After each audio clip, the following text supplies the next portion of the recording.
When the order came, we didn't ask why. We just turned the world off.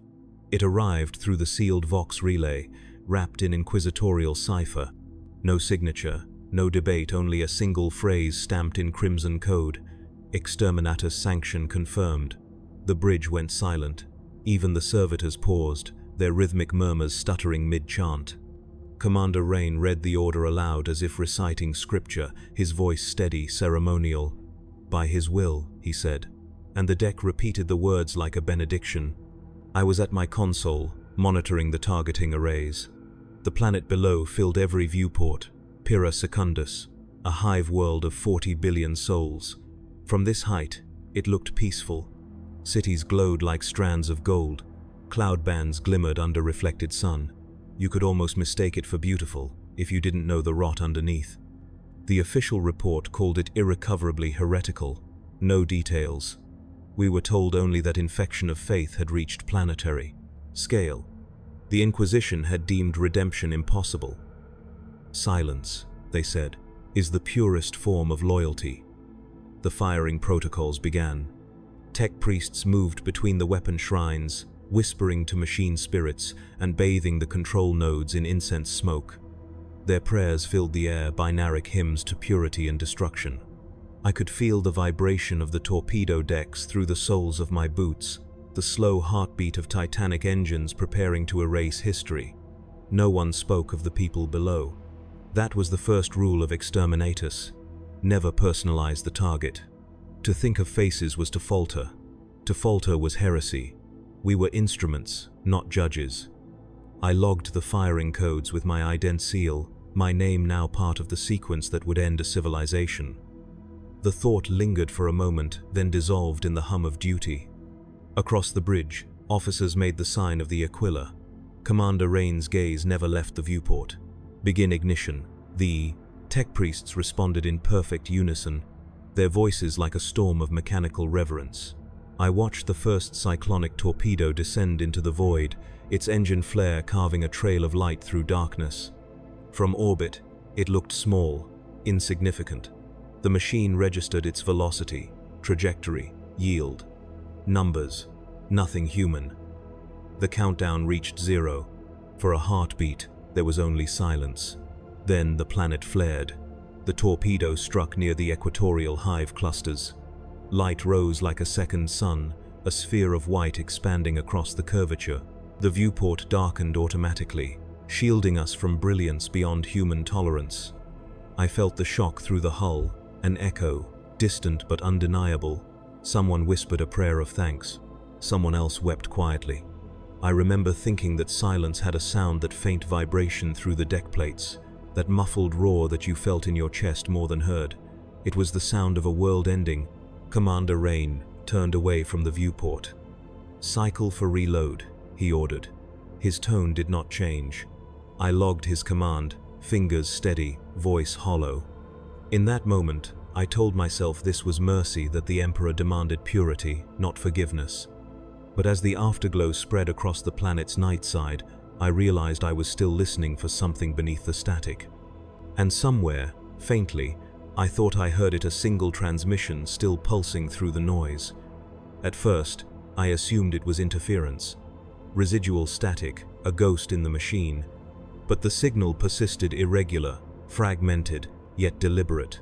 My console blinked with each pulse, an old Imperial distress code long since retired, C9PAX. Civilians seeking absolution. I didn't report it. Procedure demanded I log every unauthorized transmission, but something in me hesitated.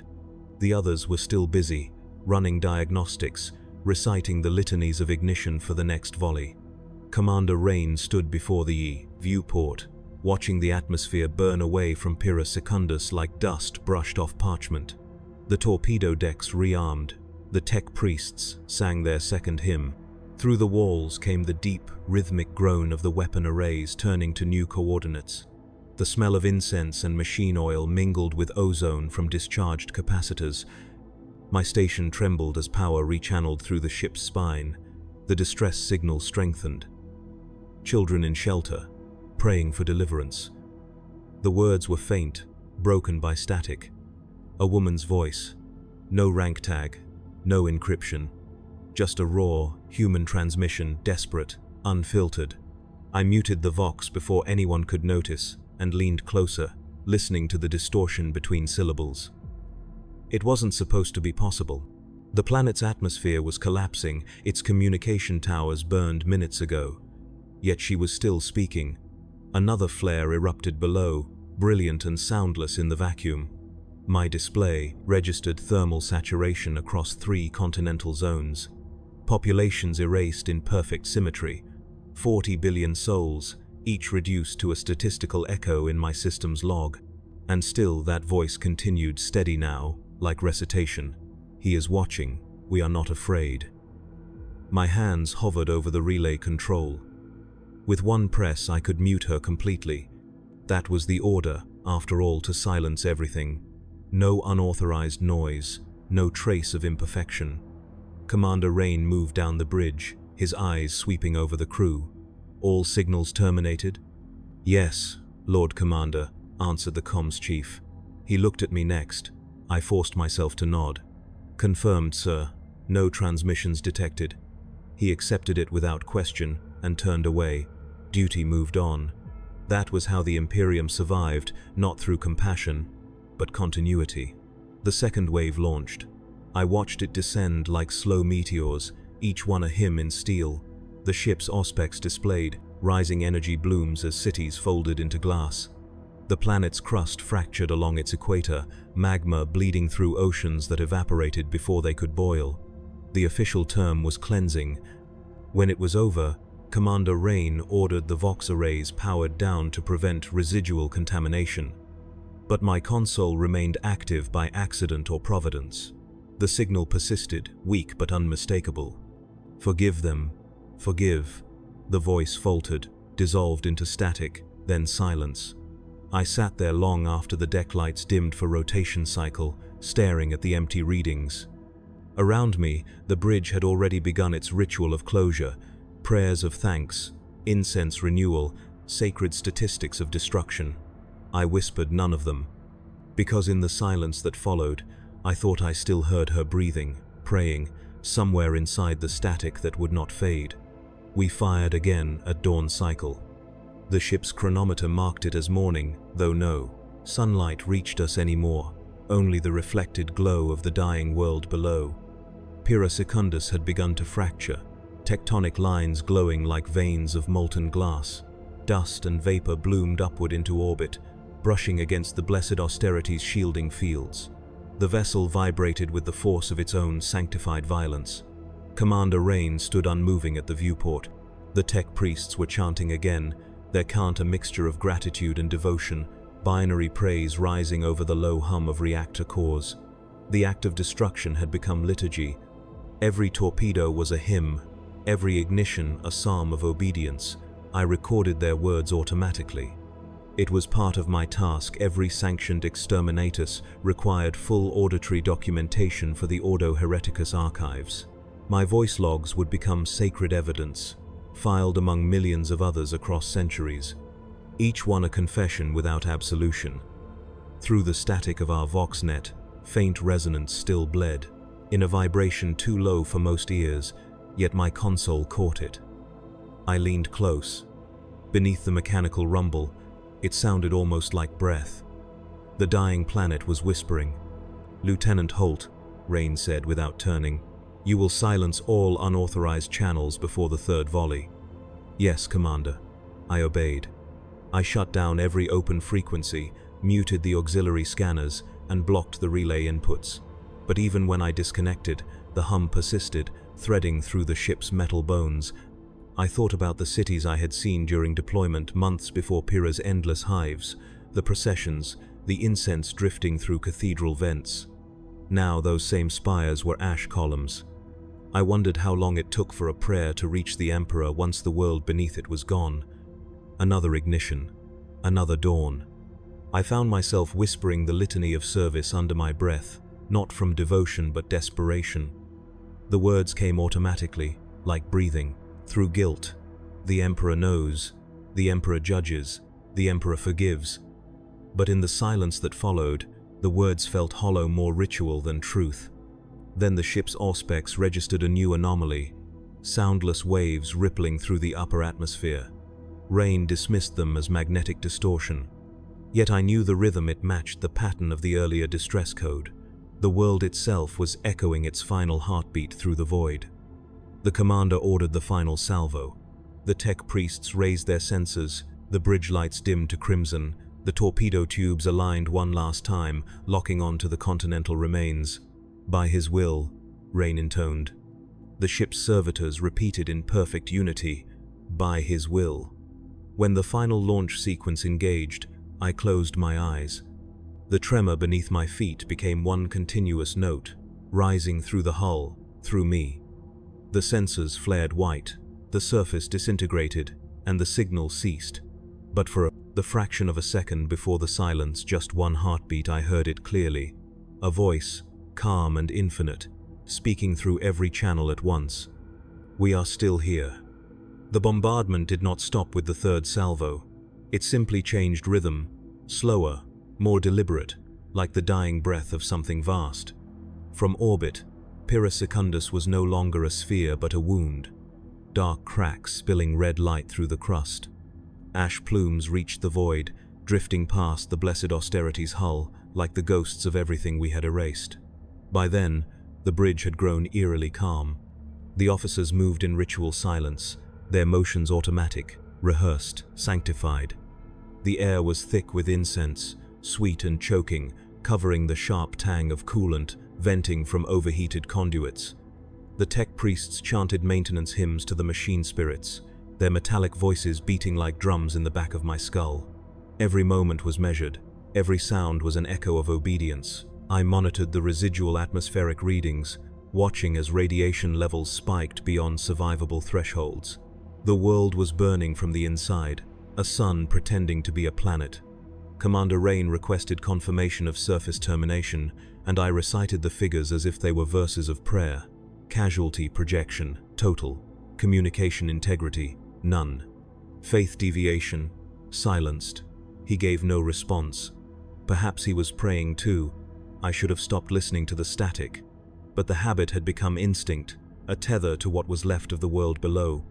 Even through sealed channels, I could hear traces of it, a rhythmic distortion buried under the background noise. It came and went, like a pulse. Always the same 3 beats, then pause, then again, thrum, thrum, thrum. At first, I told myself it was a harmonic feedback loop from the planet's magnetic decay, yet each repetition aligned perfectly with the ship's reactor output. It wasn't feedback, it was resonance. As if the planet and the austerity had become one vast instrument, both vibrating to the same hymn of destruction, I recorded the data secretly in a side log, encrypting the entries under routine diagnostics. My hands shook as I typed, though the bridge temperature remained constant. I wanted to stop, but I needed to know what that sound meant. During the next watch rotation, the crew gathered for the Litany of Oblivion, a formal rite of closure after sanctioned extermination. We knelt in rows beneath the Aquila sigil projected across the deck, reciting the words taught to all Imperial servants. May silence serve him, may nothing rise unbidden. The words should have felt final. Instead, each one seemed to echo longer than it should, fading into a space that wasn't empty at all. When the ceremony ended, Rain dismissed us without expression. He looked older under the emergency lights, the gold of his rank insignia dimmed by soot. I thought I saw his lips move in private prayer, but the sound never reached me. As I returned to my console, the pattern in the static shifted again. The rhythm now carried faint modulation, almost speech. Not words, not yet. Just breath, slow, endless, and alive. That night cycle, the silence became unbearable. The bridge was dark, save for the lumen glow of the control stations. The others had retired to the lower decks for their sanctioned rest period, but I remained, alone, watching Pyrrha Secundus break apart. The planetary crust now drifted in vast segments, the molten core bleeding into space in glowing rivers. Clouds of incandescent dust coiled around the fragments like a funeral shroud. The ship's auspex continued to feed data into my console radiation surges, electromagnetic flares, gravitational instability. Everything pointed to one truth: the world was gone. And yet, its voice endured. The resonance had deepened. What began as faint static was now a low vibration running through the hull, a sound that didn't exist in any register yet filled my skull like pressure. I tried filtering it out through the auditory dampeners, but the interference persisted. The machine spirits of the Vox array whispered warnings in their binaric tongue, something about unlogged transmissions, ghost signals, recursive feedback. I muted the alerts and kept listening. The pulse had changed again. 4 beats now, measured and deliberate. There was intention in the timing, not random noise. I leaned closer, adjusted the gain, and realized it wasn't external at all. It was feeding from our own systems. The ship's reactor output had synced perfectly to the pulse. Every relay, every cogitator, every servo skull was breathing in time with the dead planet. I whispered a prayer I didn't remember learning. "Emperor, guide me. If this is corruption, let me be clean." The Vox grill flickered. For a heartbeat, I heard something form within the noise, a pattern, like words breaking through water. Then, "We still serve." I recoiled, slamming the dampener controls. The message vanished.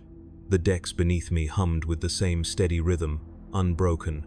When Commander Rain returned for his next shift, I reported nothing.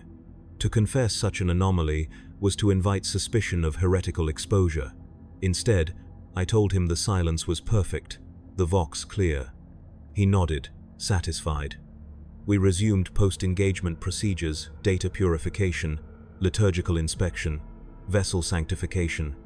The tech priests burned incense over the firing consoles, sealing purity seals along the interfaces.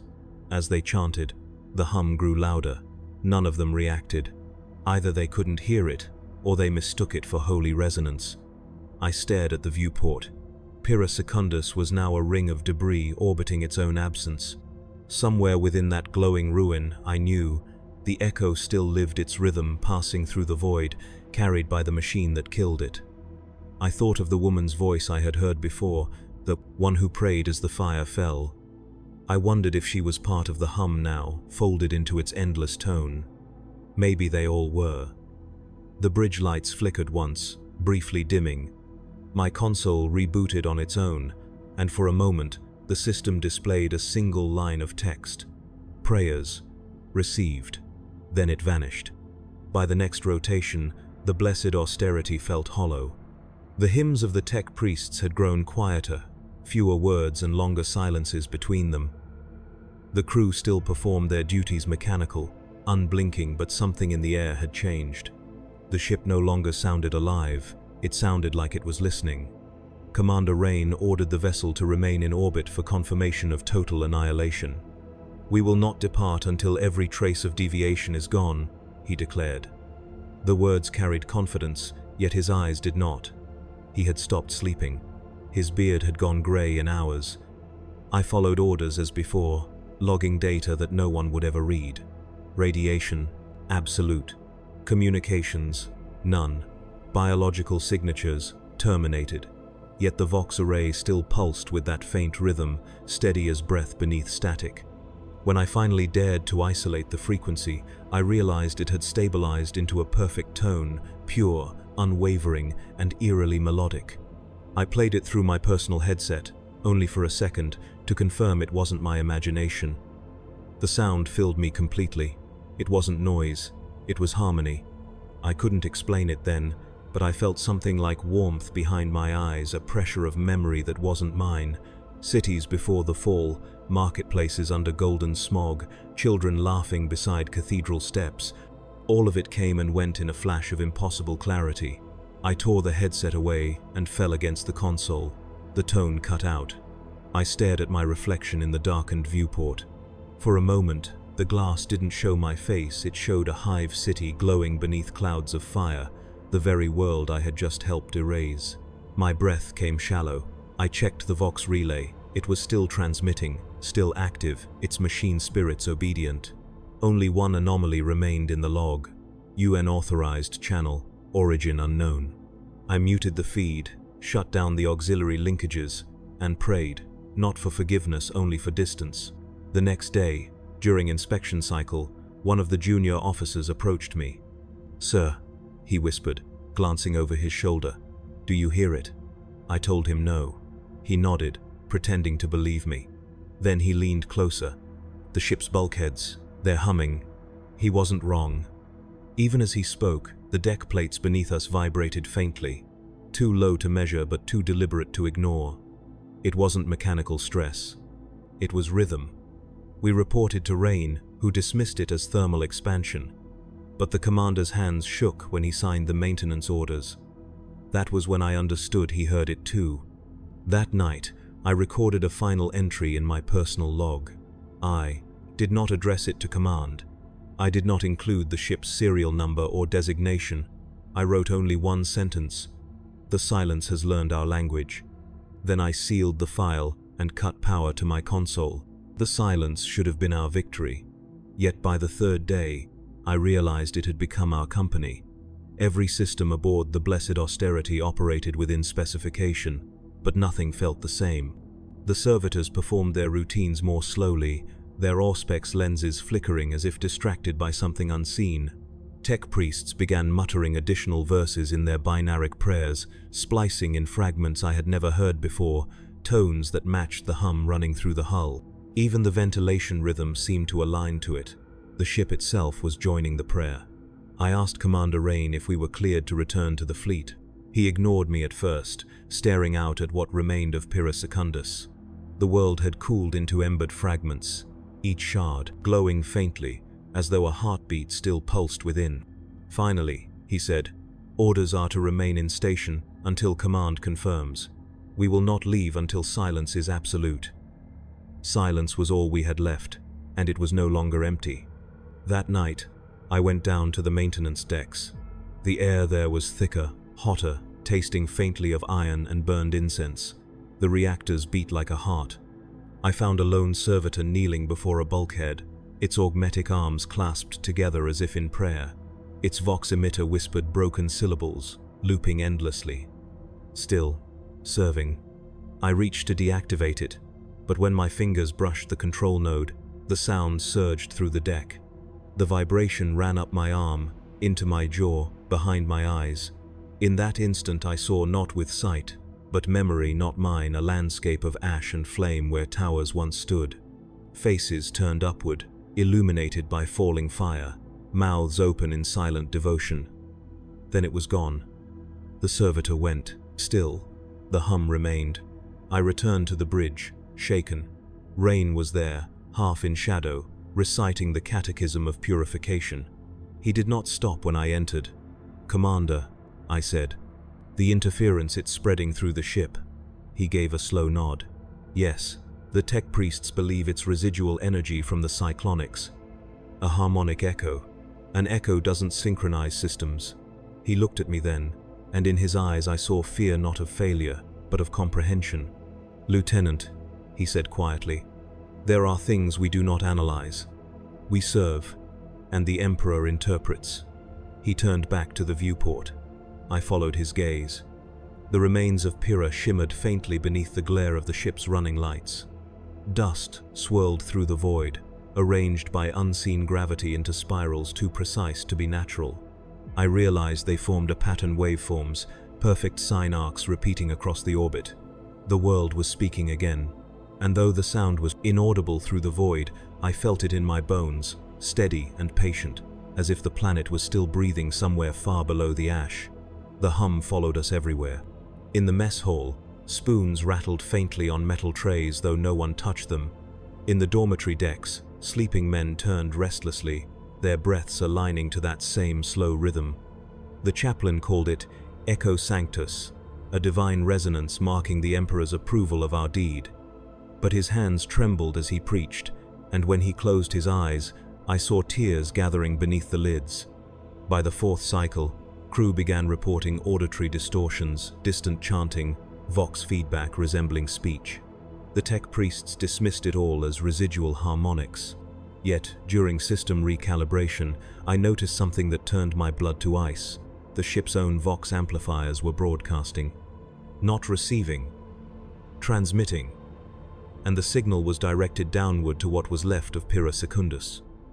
I pulled the schematics twice, certain it was error. The transmission array had been disabled, sealed after exterminatus to prevent contamination. But energy output still flowed through those channels, steady, deliberate, as though some unseen hand had reactivated the link. The austerity was speaking to the planet we had killed. That night, while the others slept, I accessed the sealed relay. Protocol forbade it, but curiosity and dread outweighed obedience. I routed the signal through a private receiver, bypassing encryption. The hum filled my headset instantly, overwhelming, almost tactile. It wasn't random. There was structure, intervals, tone shifts, music without melody, and underneath it, a voice. At first, I thought it was memory, my own guilt manifesting as hallucination. But then it repeated a sequence too complex to mistake. Lieutenant Holt. I tore the headset away, my pulse hammering. The voice had spoken my name. I checked the transmission origin, not from the ship, not from orbit. It came from the planet's magnetic shell somewhere inside the debris field. In desperation, I sealed the logs, deleted the access record, and prayed silently in the dim light of the console. My lips formed the Emperor's name, but the hum wove between the words, filling the spaces where meaning should have been. When I finally looked up, the viewport was glowing faintly. The dust ring encircling Pyrrha had coalesced, the fragments shifting in unity, a slow, deliberate motion like the turn of a massive gear. The pattern was unmistakable now, a vast spiral, rotating in perfect sync with the hum. Commander Rain entered the bridge moments later, drawn by the same vibration. His face was pale beneath the lumen light. "Lieutenant," he whispered, "what have we awakened?" I wanted to tell him nothing, to lie, to cling to the fiction of silence. But as the ship shuddered beneath our feet, the truth was undeniable. The world we had silenced was answering us, and it was, using our own machines to speak. The bridge descended into controlled panic. Officers shouted system readings that made no sense, magnetic interference spikes, radiation bloom, power fluctuations through inactive circuits. The tech priests swarmed their stations, chanting binary pleas to calm the machine spirits, but their prayers only deepened the resonance. Every word, every line of code they uttered, folded back into the same rhythm pulsing from the wreck below. Pyrrha Secundus was alive in the only way it could be, through us. Rain barked orders for system isolation, but the ship refused to comply. Circuits rerouted without command. Relays glowed faintly beneath their casings. A distant, harmonic vibration shook the decks, not violent, but persistent, as if the vessel itself was drawing breath. "The planet's dead," I said quietly. "There's no signal to receive." Rain didn't answer. His eyes were fixed on the viewport, where the planet's remains shimmered like embers in the void. I saw reflected light playing over his face, a faint gold shimmer that pulsed in time with the hum. He whispered, "It's beautiful." The words chilled me. I turned back to my console. Incoming data scrolled in loops, lines of binary followed by fragments of Gothic script. I translated automatically, more reflex than will. The message repeated, "We still serve. We still remember." Every time I tried to purge the sequence, it returned stronger, more elaborate, as if the message itself was learning. The data wasn't transmission anymore. It was conversation. Something deep within the ship answered it. The reactor core flared momentarily, enough to make the lumen strips flicker. The tech priests fell to their knees, voices uniting in desperate counter-psalms. Rain shouted for control. I watched, transfixed, as sparks cascaded from the cogitator banks, arcing across the aquila carved into the deck plating. The light filled the chamber like sunrise. In that moment, I heard voices layered within the hum, a chorus of billions, each one distinct yet unified, speaking as one, not pleading, not cursing, simply proclaiming existence. "We still serve." I clutched the Vox grill. "Who are you?" I whispered. The answer came not through sound, but sensation, a wave of warmth passing through every conduit, every surface, even my skin. It was the breath of a world remembering its own death.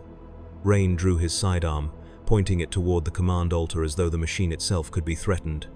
"Shut it down," he roared. "All power, all systems, cut everything." The tech priests obeyed, severing main relays. Darkness consumed the bridge. The hum vanished. For the first time in days, silence truly fell. Then, faintly, through the auxiliary vox, came the woman's voice again, soft, patient, the same cadence as before. He heard us. Rain turned toward me. What did she say? But I couldn't answer. My console, though dead, glowed. Faintly beneath my hands, letters burning through the dark. Service accepted. They sealed the bridge after the incident. Commander Rain claimed it was for containment, machine contamination, he called it. But I knew what he feared wasn't infection, it was recognition. No one spoke of what we saw. The tech priests worked without chant, their vox grills muted. The glow from the planet's debris still painted the viewports in faint gold, and though it flickered like dying embers, I felt watched. The hum had faded, replaced by a deeper quiet, the kind that doesn't belong in living ships. I remained at my console, the only light on the deck. My display read systems nominal. The machine spirits still obeyed, yet every function I checked returned the same hidden subroutine: service accepted. I ran diagnostics until my vision blurred. No source, no termination path. It existed in every system, replicated endlessly. When I tried to isolate it, the words shifted, rearranging themselves in the code. The silence is mercy. I stared at the line until my reflection blurred in the screen. Rain returned at second watch, his stride slower, his voice uncertain for the first time since the order. "Lieutenant Holt," he said, "report. System stability 98%. Minor harmonic resonance persists." He nodded, then hesitated. "Do you hear it?" "Yes, sir." His jaw tightened. "Then you understand." He walked to the viewport. They warned us that silence would test the faithful, that when the last voice faded, doubt would whisper instead. He turned, his eyes bloodshot, almost luminous in the red lumen. "Tell me, Holt, did you doubt?" I wanted to answer, but the truth trembled behind my teeth. The words refused to form. He smiled faintly. "Good. Keep it that way." When he left, I was alone again. The deck vibrated softly underfoot. I reached for the vox switch, not to transmit, only to listen. A thin hiss filled the correct air, like distant wind. Then, faint and overlapping, came voices familiar, endless. Not screams, prayers. Every frequency I tuned into held a different prayer, each recited in unison, for forgiveness, for deliverance, for remembrance. The planet hadn't gone silent, it had become prayer itself. I whispered back without meaning to. "You were heard." At once, the ship lights flickered. The hum rose, filling every corridor, every breath. Through the metal, I could feel hearts that no longer beat. The resonance swelled until pain bloomed behind my eyes. I shut off the vox, but the sound persisted inside me. I don't remember falling. I only remember the cold floor. And through the vibration, one phrase repeated endlessly, not from the ship, not from the planet, but from somewhere between them. "The silence remembers you." When I awoke, the bridge was empty. The lumen globes burned low, casting thin bands of light across the control dais. My head throbbed with the ghost of that sound, the pulse of a billion whispers threading through my skull. I didn't know how long I'd been unconscious. The chronometer had frozen, the digits looping the same second forever. Commander Rain's coat lay draped over the command altar. His sidearm was gone. I called for him, through the internal vox. No response. The system acknowledged my command in a voice that wasn't the ship's, soft, layered, familiar. Silence requires witnesses. The words carried no mechanical distortion. They sounded almost human, as if someone stood just behind me. I turned, but the bridge was still. Only the hum remained, patient, unbroken. I checked the sensors again, habitat decks offline, reactor nominal, crew status unreadable. The biometric feed showed faint activity signatures scattered across the ship, moving slowly through corridors. I magnified one at random. A heat trace wandering from shrine deck to reactor core, then another and another, dozens of them. I switched to camera feeds. What I saw hollowed me. The surviving crew walked the halls in silence, faces blank, lips moving in rhythm to something unheard. Their steps matched the hum perfectly. A single unity of motion, neither frantic nor forced devotional.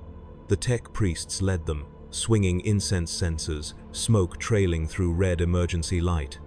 Each figure paused at bulkheads, pressing their palms to the metal as if greeting something holy. The ship had found its congregation. I left the bridge. The corridors were warm, the air heavy with the scent of burnt oils.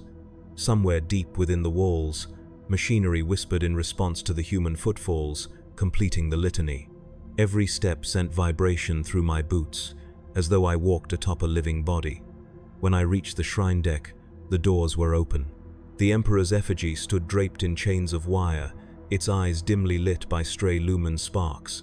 At its feet knelt Commander Rain. His armor was removed, laid neatly beside him. His hands were clasped around a data slate, its screen pulsing with the same message that haunted my console. Service accepted. He looked up when I approached, his eyes glassy but peaceful. "Lieutenant," he said softly, "do you hear them?" "Yes. They're praying for us now." He held up the data slate, and for a moment, I thought he smiled. We silenced them, but they never stopped believing. Their faith found another vessel. He placed the slate against his chest, as if receiving communion. It's all we ever wanted, to be remembered through devotion. I reached for him. "Commander, we can still send for help." He shook his head. "No, this is what we were chosen for." Before I could answer, the lights dimmed, and the hum swelled into music, vast, mechanical, and sorrowful. The sound moved through the ship like breath returning to lungs, and beneath it, faintly, I heard every voice whisper the same thing together: "Be still." I don't know when. The ship stopped responding to command. Perhaps it decided it no longer needed us. The shrine deck's lights pulsed in time with the hum. The Emperor's effigy seemed to breathe, faint motes of dust spiraling in the air each time the tone deepened. Rain knelt unmoving, his lips still forming prayers even after his voice faded. His eyes remained open, fixed on the golden reflection dancing across the statue's face. I tried to pull him away, but the moment I touched his shoulder, static bled across my vision. The hum surged until it drowned out everything else. 1,000 voices whispered beneath it, too many to separate, too synchronized to ignore. For a heartbeat, I felt myself among them, one wordless soul woven into their prayer.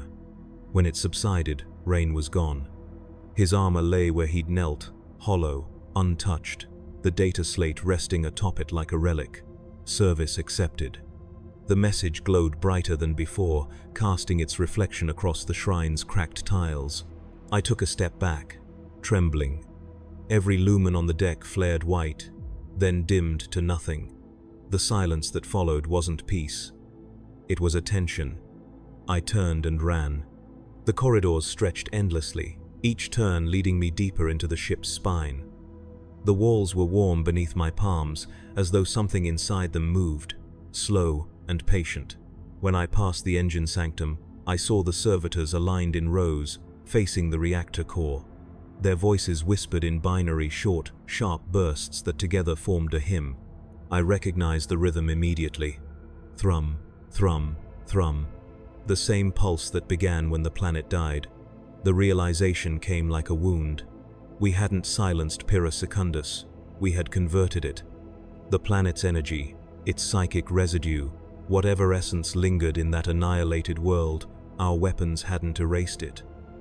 They had translated it. The exterminators had turned faith into frequency, and now the austerity was its cathedral. Every console flickered as I passed, whispering lines of Gothic text I could not read fast enough. Service accepted. We still serve. The silence is mercy. I reached the Vox deck at last. The main relay was active again, glowing with forbidden power. Static poured through the speakers, soft, endless, intimate. I approached the console. Beneath the noise, a voice spoke gently, the same one I'd heard before. "Lieutenant Holt, you delivered us." My throat locked. "Who are you?" "You gave us silence," it said, every syllable forming inside my mind rather than my ears. And in silence, we became one. I felt the ship tremble, a deep exhalation rolling through its frame. The hum steadied, and for the first time, it sounded like breathing. I looked out through the viewport. The debris field had fully aligned, now spiraling, radiant, beautiful. The ruins of a world orbiting their own memory. I understood then what the silence had become. It was not death, it was worship. The ship would not sleep. Even with the lumen globes dimmed and the shrine bells silenced, the blessed austerity breathed in long, slow intervals, as if the hull itself had lungs. The hum threaded every corridor, a patient sound that replaced the tick of the chronometer and the cadence of marching boots. Whatever crew still walked, the decks moved in step without orders, heads bowed, hands brushing bulkheads as if greeting old friends. Silence had become a way to touch. I tried to count time by ritual instead. I polished the Vox grill and replaced seals that did not need replacing. I recited the litany of clarity until the words thinned to breath. I logged data no one would read: stellar drift, thermal decline, system nominal. Each entry answered itself with the same hidden clause blooming behind the numbers service accepted. When I could no longer bear the bridge's stillness, I went wandering. The mess hall had been abandoned. Urns of recaf cooled under a skin of oil-dark film. Spoons lay in neat rows where the last hands had placed them. In the dormitory tiers, bunks were made with parade precision, pillows indented as if sleeping heads still pressed into them. On the maintenance decks I saw pairs of boots arranged heel to toe beside empty toolkits, and a ring of incense ash around a cogitator that had been wiped clean 3 times over. The crew were not dead, but the ship had taught them how to be quiet. Past the engine sanctum, the air warmed and stung the throat. Reactor breath rolled like a tide, slow and inevitable, each surge matching the pulse I felt in my chest. I paused at a grate and listened. Beneath the metal, something spoke in a language made of interval and pressure, a grammar of timing and restraint. It did not name itself. It did not have to. I knew it the way one knows a scar in the dark. Pura secundus, I whispered, because I needed a word that meant more than remains. The grate thrummed once in reply. I felt the answer more than heard it, a warm acknowledgement inside the bones of my jaw. We still serve. I should have fled to the chapel and begged absolution. Instead, I climbed. Ladders and access shafts, maintenance rungs that smelled of oil and singed hair, until I reached the uppermost spine where thin viewports cut the dark like knife slits. The debris ring circled below ash and glass, slagged towers reduced to a crown around emptiness. Yet in that emptiness the fragments flowed in patient spirals, each shard keeping station as if guided by a conductor no one could see. I pressed my palm to the viewport. The cold bit my skin through the glove. "I heard you," I said to whatever listened. "I should have kept you out." The glass trembled. Once, an absolution I did not deserve.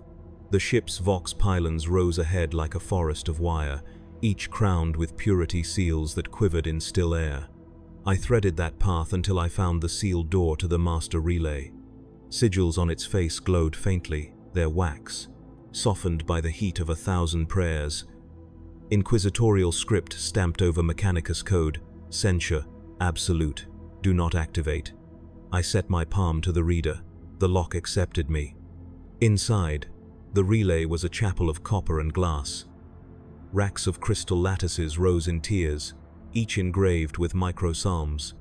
Consoles circled the central altar, where the main grille hung like a metal halo. In older ships, they cast incense here when ordering a planet's death. You could still see the soot stain, a black crescent above the grille, as if the ship had choked on smoke and never cleared its throat. "Lieutenant Holt." The voice did not come from the speakers. It arrived just behind me, the way a memory arrives, a precise weight, with edges. I did not turn. Turning would have made it ordinary. "Present," I said, "because ritual is what remains when conviction has burned away. You logged our prayers. No accusation. If anything, gratitude thinned the syllables until they were barely sound." The relay's warmth bled into my fingertips, where they touched the console rim. "I logged an order," I said. The rest followed. "Orders end." The breath inside the word end made my throat ache. We did not. The crystalline racks gave a single, unanimous click, like frost cracking under sunlight. The central grille pulsed with a weak, steady glow. Not enough for voice, enough for presence. "What do you want?" I asked. "Our service returned," the voice said. "No demand. Only that plain desire with nothing behind it but patience.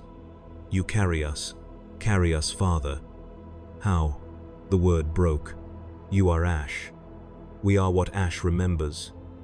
I thought of the woman's voice in the first hour's children in shelter, praying for deliverance, and of the last phrase before the world fell quiet. Forgive. Perhaps this was forgiveness, not as absolution but insistence, the stubborn decision to be what one was ordered to be, even after orders end. "Transmit," the presence whispered. "To whom?" "To anyone who still speaks." To reactivate the relay was treason without nuance. And yet I had the weight of 40 billion hands pressing the deck up through my boots. Obedience had never felt so much like theft.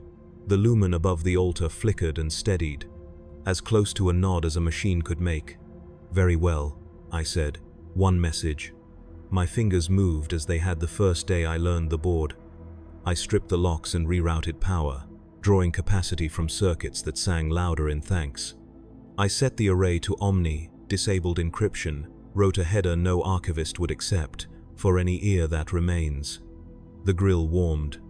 The sound in the room deepened, like lowering a candle toward water and watching the flame lean into its reflection.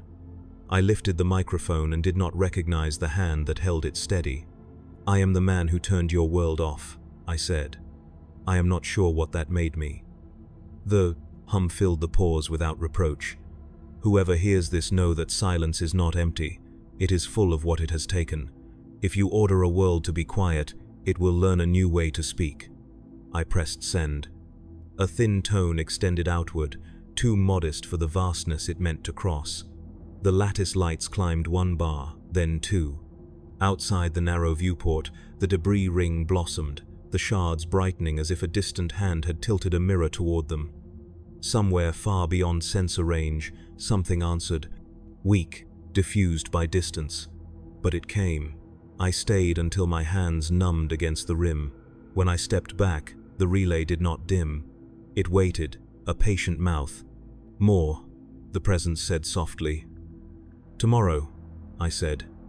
"We will write what we did and send it. Someone will remember, you are not a statistic." The ship exhaled.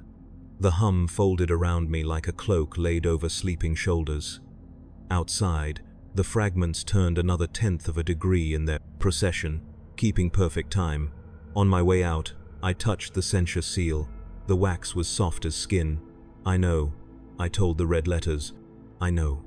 I slept in the relay chapel because I did not trust the distance between my heart and the console.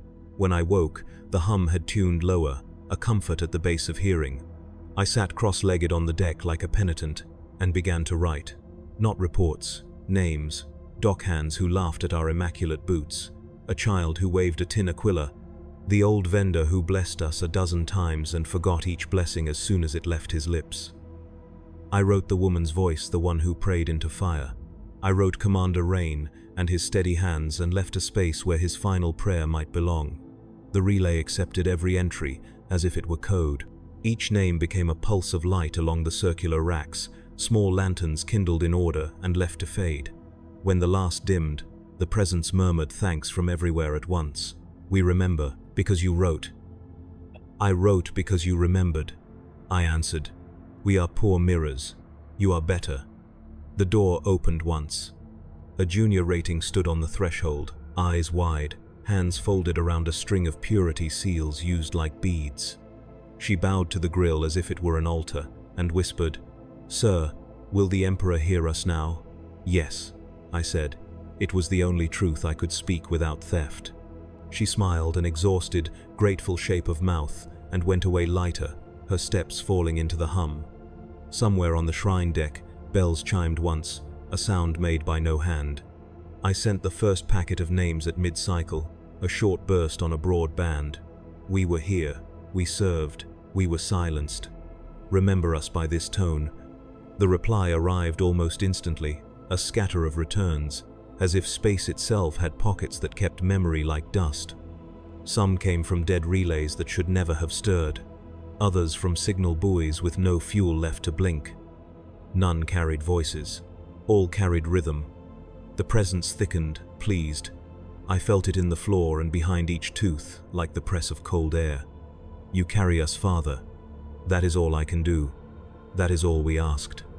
Between transmissions, I tried the internal vox, calling for the crew, for rain, for anyone willing to be a human voice again. The channels opened and filled with a single breath that was not mine. On the dormitory decks, mattresses had been dragged to the bulkheads, as if those who slept there wanted to feel the ship's lungs move. In the engine sanctum, servitors arranged themselves in a ring around the reactor, hands clasped, cabling braided through their fingers like rosaries. The tech priests stood behind them like carved figures. One inclined his head to me, understanding, grief, patience. No one spoke. We had chosen the same language. The second packet contained not names, but places, districts where processions once flowed, factories shuttered, water towers that drank mist for a grand century and sighed when it rained at last. I mapped them as coordinates and as memory, layering ritual upon report until there was no distinction. The array brightened. The debris ring answered like a shore lifting to meet a tide. Near end cycle, an external signal found me with a clarity that made me dizzy. Imperial beacon, long range, medical convoy.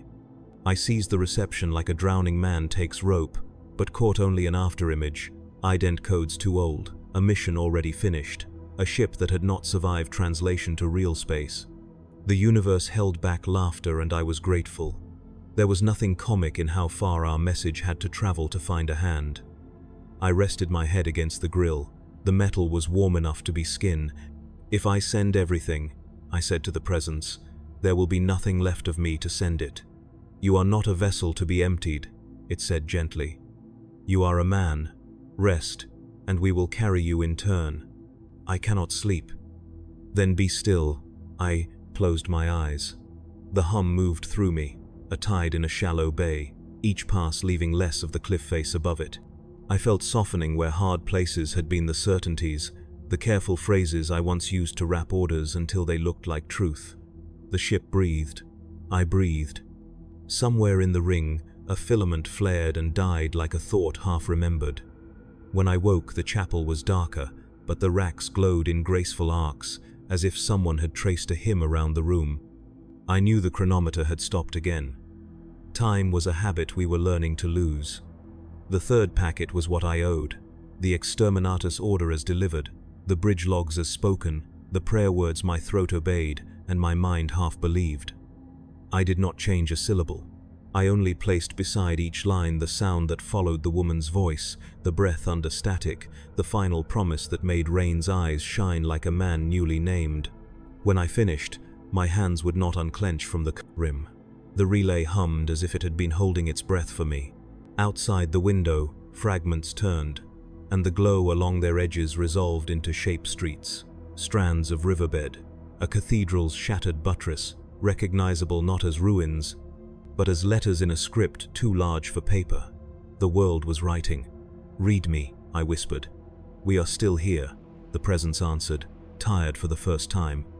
"Then let me carry you," I said, "as far as I can." "As far as you can," it agreed, "and then we carry you."